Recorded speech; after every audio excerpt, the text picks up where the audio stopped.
not ever since, y'all. So just real quick, on August the 31st of last year, August 31st of last year, which is a day that will live in infamy, should live in infamy in the black family, right? Because we had our representatives in Sacramento, the California Legislative Black Caucus, headed up by Isaac Bryan, Tina McKenna, and a few other those. Okay, they stabbed us in the back by denying us reparations. So the people that's talking about running for office right now, they were there in Sacramento that day when the black family was betrayed and stabbed in the back. And basically what they did was they did the governor's agenda instead of the governor's reparations instead of the people's reparations. So what I want to do is that I want to introduce you a brother who's been out here on these streets, you know what I'm saying, for years. He's been known in this community throughout Los Angeles. He has also been a part of a number of youth programs in which they have taught schools, in which they have taught young people on how to be men, and the women have taught the women how to be women, you know what I'm saying? And we fought in these streets against gentrification, against our brothers and sisters dying on the streets, you know what I'm saying, against corrupt politicians and so forth. So, you know, I mean, I'm inspired by this brother, you know what I'm saying? He joined up with Africa Town Coalition to bring together, you know what I'm saying, a wealth of knowledge and information and advocacy. So I just want to introduce to you Billion Godson, co-founder of Africa Town Coalition. And we'll be challenging Isaac Bryant for that seat, y'all. Yeah. All right. District 55. District Double 55. Nickel. Double nickel. Oh, we got Camilla Moe in the house. Okay, she came just in time, ain't that something? All right, family, greetings. Like they said, my name is Billion Godson. It was suggested that I share a little bit of my story. I was born in Indianapolis, Indiana. Right before we moved out here, the series Roots came out. Now, this is 1970s Indiana, very racist, very segregated. But as a young person, I began to hear my family speak about our ancestry and speak about how we had ancestors who were enslaved. I then moved out here in 1980 when I was 9 years old, went to Arlington Heights Elementary, got kicked out, went back to Indiana, came back a year later, ended up going to schools in Inglewood. I graduated from Inglewood High School in 1989. I went to UCLA. I was excited about going there, didn't go on an athletic scholarship, but once I was there, I found out how racist UCLA is and how much I did not want to be there. You know, a lot of folks had told me that's what I needed to do. At that point, I was telling my high school counselors I wanted to be the person at the radio station or the TV station pushing the buttons. And they was like, oh, that's communications. So I got there. It was nothing that I wanted. So I ended up dropping out after that first year. The next year, Rodney King got beat. It was a Sunday. And that Friday, the movie New Jack City came out. We were all over in Westwood. And for whatever reason, they wouldn't let half of us into the theater. So a riot broke out. And that was the first time in my life I saw the police run. How you doing? I ended up going to jail that night, but I went to jail that night. And for the next 4 days, I really started thinking about what my purpose is. And I was like, a year ago, I was at UCLA. Now I'm in jail. UCLA was not me, but what I was in jail for, I didn't feel ashamed. I didn't feel bad. I wasn't scared. They were trying to tell me, oh, we got this video, we got that, we gonna get you on this, but I wasn't scared. I felt like I did what was right, fighting for my people, but that began to birth in me a spirit of, I guess you would say, freedom, liberation. Throughout the 90s, I went through a little spiritual growth, went to Atlanta for a minute, come back to LA. In 2002, I'm out at Venice Beach with two of my cousins, my nephew, 14 years old, and we get into a race riot. And it started with me and one of my cousins being called niggers. And one thing led to another. We fighting whites, Latinos, you know, whoever jumped in, it, four of us. But my oldest cousin just got off of parole. My youngest cousin was running from Indiana because he had just robbed a bank. My nephew just got out of juvenile hall. So I'm like, damn, you know, y'all go. Police come, they end up chasing me. I'm running. Now the helicopter's on me, so I stop, throw my hands up. I then get a Rodney King beating. So I go to jail, and at one point I wake up in jail in a puddle of blood, vomit, and I'm like, this will never happen again in my presence. So when I got out of jail, I began to form different teams of people that would come out here, and we would monitor the police.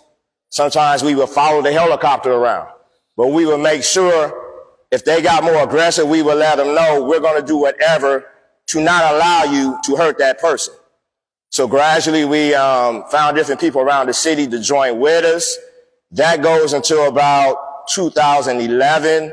In 2011, there was a movement called Occupy Wall Street. It was some white stuff, but a lot of folks was going out, you know, rebel rousing. So we went, it was downtown. We went, when it came to LA, it was downtown. It was called Occupy LA. So we went, and at that point, I began to really hear it's bigger than the police. It's bigger than just the white racists. It's a structure. It's an institution of racism that we're fighting against. I began to better understand how the banks are behind what a lot of the ills that we deal with. Banks that were invested in our ancestors' enslavement, today taking our homes through predatory loans. They are investing in prisons. They are investing in politicians to come with policies to criminalize us, to fill us up in these prisons. So what we saw downtown, we felt it was too white, too hippie-ish. So we came back and we did what we called Occupy Crenshaw. And we started targeting Chase Bank, Wells Fargo, different institutions.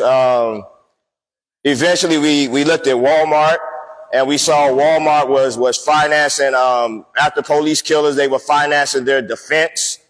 They were hoping to keep the national minimum wage down because they were the number one top Fortune 500, and they were the number one global 500. So they dictated a lot of what was and what, but Walmart was just evil. So we decided we were going to get them off of Crenshaw. That became a 4-year battle, and eventually they got off of Crenshaw. Thank you. 2016, we had an organization known as Blacks in 365, and then we met up with Kevin that was just speaking. He had the Black Dot Empowerment Network. A young brother named, I just posted about him.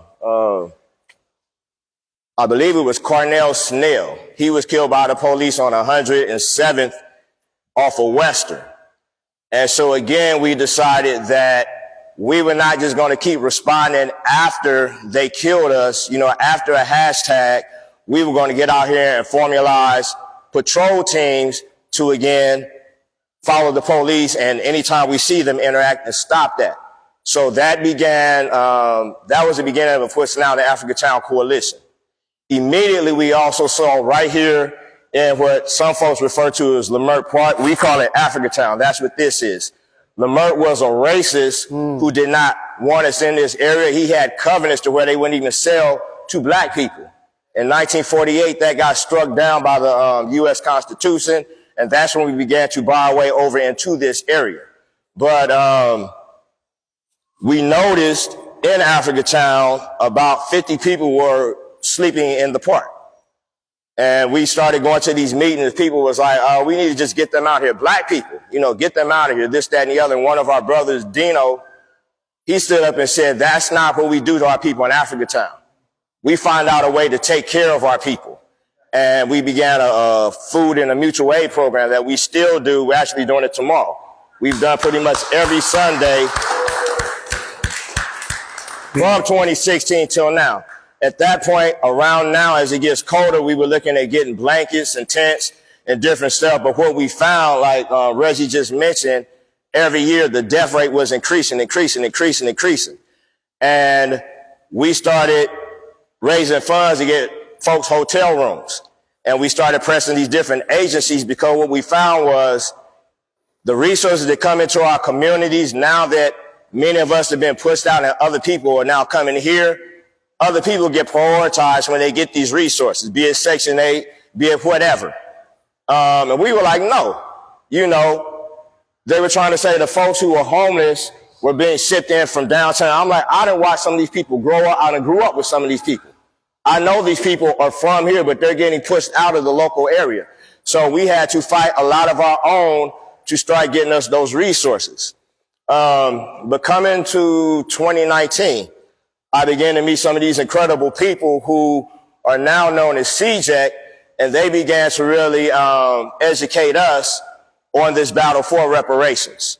And like it's been shared already, coming to last year, we get to the state capitol. We're excited, think we're about to celebrate, and come to find out our own black misleaders refuse to put the bill up for a vote. Well, actually, they used one of their Latina comrades to put it in the suspense file or something.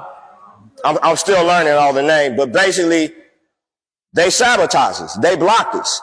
And like I said, we've been dealing with the unhoused. We can go down a whole roll call of people who died in these parking lots back here because they were refused services. Even about, I think, a year and a half ago, we were finding they were taking people from Venice Beach, Hollywood, different areas, and housing them up and down Western. Now they're housing them up and down Crenshaw, some of these new developments, and some of them you see are still sitting blank, empty. But yeah, with this reparations fight, we know from the enslavement of our ancestors, and I'm gonna just keep it real. For a lot of us, it's not just about the finances. It's about our people were constantly murdered. They were raped. You know, they were put through some of the most inhumane things you can imagine. Now, what price could be placed on that, I don't know. You know, I know now when they shoot and kill somebody, there's a price they attach to those lives. Maybe that could be worked into some of that, but that's the bigger debt we're talking about. And for some of us, it's no real, way you could gauge what that is. But with what we are gauging as far as an economic return, an economic investment, the only thing stopping us is some of our black misleaders. Yeah. And we've heard about this from the day of Marcus Garvey, in the early, over 100 years ago. Malcolm X told us the difference between the house Negro and the field Negro, and how the Democrats was just as foul as the Republicans. And now that we are aware of how ill the white man is, they were putting black men in our face. But more recently, they're also putting black women in our face to hold us back. And it's not until we acknowledge this and acknowledge what we have to do. Insanity is do the same thing and expect a different result. And that's what we have been doing since the 60s. And every time we say, well, it's not just the option of a Republican or a Democrat, sometimes we just got to fall back.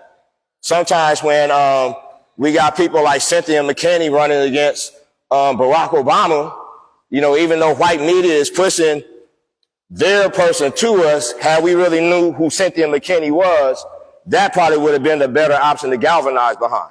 So saying all that to say, I am doing something that I do not necessarily want to do, but I believe we have to do. And that is challenging Isaac Bryan for his 55th assembly seat. Yeah. District 55.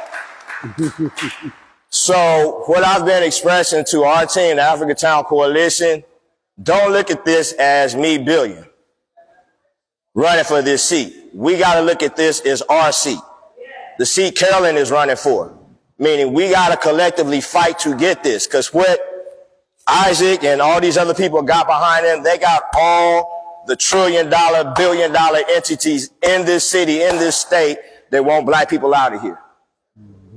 We are down to 8% right now. And year after year, policy after policy, they're constantly making decisions, be it City Hall, the county supervisors, the state this, the state that is against us. But then they come and give us a taste of soul. And we vote them right back in. Why we can't pay our rent? Why we can't pay our mortgage? Why our little brothers and sisters out here robbing each other, slanging dope, prostituting themselves? Because we are constantly neglected, and then they tell us they don't have the funds, but we see they just announced an emergency for other folks newly arrived here. And some folks are saying the amount that they're giving them right now is more than likely more than they were making when they was out there hustling.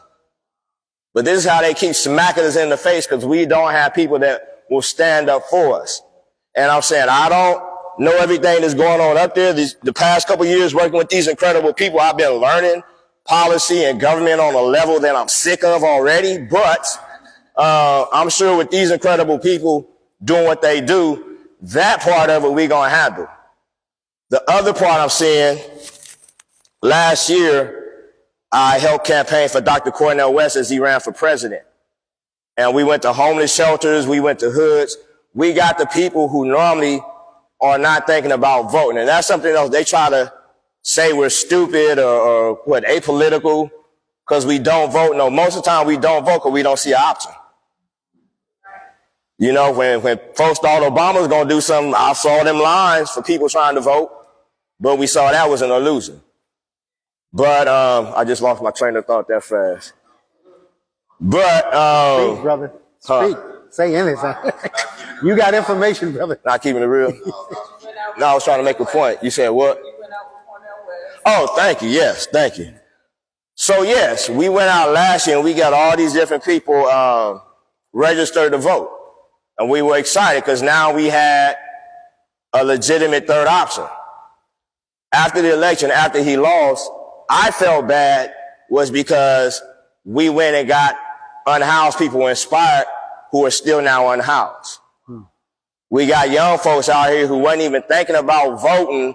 They did what they did, but their condition hasn't gotten any better. So I would like this campaign to do a lot of what Africa Town Coalition has been doing, what CJAC is doing, for us as a people to address our needs. You know, that way, win, lose, or draw in June, or when we knock Isaiah out the box and take out Keith, you know, were we to lose, I want us to have more that we have built in our community for us. You know, whatever the issue is. Like I said, I got certain things that constantly come to me, but amongst us, I'm sure we know way more issues I have not raised here. And those are the things that we are being neglected, and occasionally we call it turkey toys and tampons they come and hand out. And we clearly need more than that. So I'm going to leave it there. But again, my name is Billion Gosson. I will be running for California's 55th Assembly District. Amen. Salute. Salute. William Campbell.